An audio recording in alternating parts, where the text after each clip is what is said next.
Hello, my name is Astrid Stahnkeher, also Astrid Stahnkeher, because I'm Latvian, and my story is about the refugee plight of Latvians during World War II.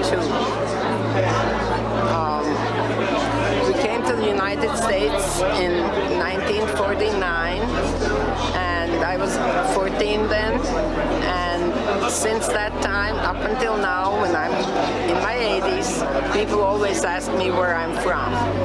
And so when the time came and I turned 80, I decided it was time to answer that question, where I'm from. The title was given to me by a poet who also struggled with that same question.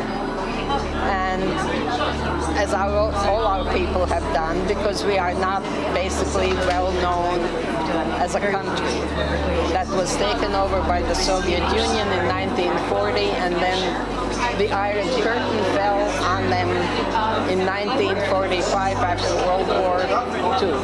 So in my particular experience, our family had only 2 hours to get out of our country, out of our home, and we lost everything. We left everything and embarked on a horse and wagon-drawn caravan into Germany, where we survived in a refugee settlement until 1949 and came to the United States then. After that, it's pretty much the ordinary refugee or immigrant story, getting adjusted and so on. People kept telling us to forget our language, forget everything. We could not forget. So my story became rather long from the standpoint of a woman who in her later life flashes back to the experience that happened to her when she was little. It's not an autobiographical story, but things that happen and places that are described in my book are genuine. I've been there.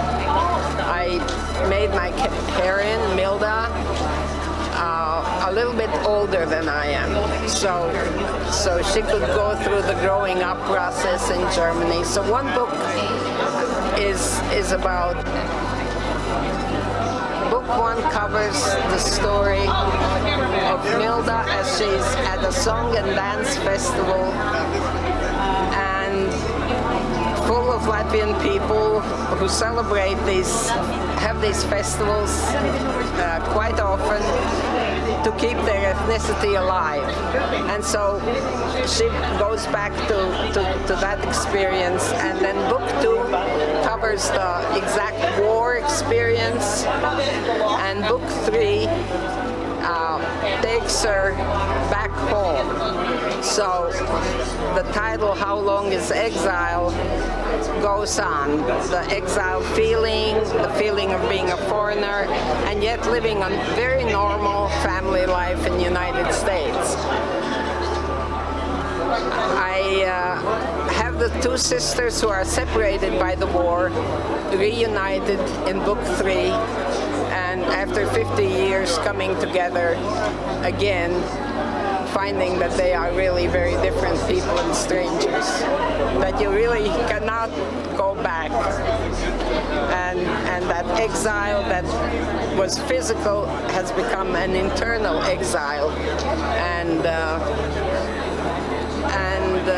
she can't get over that, because once she goes back to her home country, that country has changed, the people have changed, everything's gone, and she feels again strange, and people again ask her, where are you from? Much of what's in the books, in other two books, is my experience when I went back in 1977 to Latvia, which was very much locked into the Iron Curtain, and communication was very difficult and restricted. And people told me stories about their exile times in Siberia. I had a brother who spent 8 years in Siberia, and so I put these stories also in the books. I could not tell them directly, write in the newspaper, because that would have been too dangerous for the people living there. So I had to wait until actually the Iron Curtain came down and then tell the story as it is. It's honestly told. So the books have been well received, and they are different from other memoirs. It's because they're not a memoir. They are kind of an American novel that I learned in my writing classes, and encouraged by by professors and so on, to write a novel. And that's about all.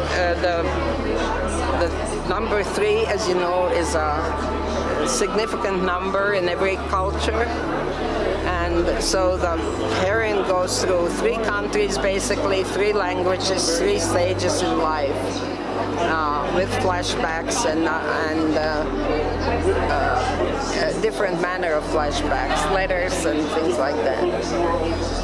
So to the reception of my book, I would just like to read a couple comments that people have made. Thank you for your books. I will share the information about them with my friends, Americans and Latvians. Also, I finished the first book. It's written with your heart's blood. Is this about you? Are you the same? Asked my cousin-in-law, because it sounds just like it was about her. And then one person wrote, I want to tell you how much I love the trilogy, precisely because it is full of eloquent questioning and speaking into the space of silence. And then there are more, but that's enough.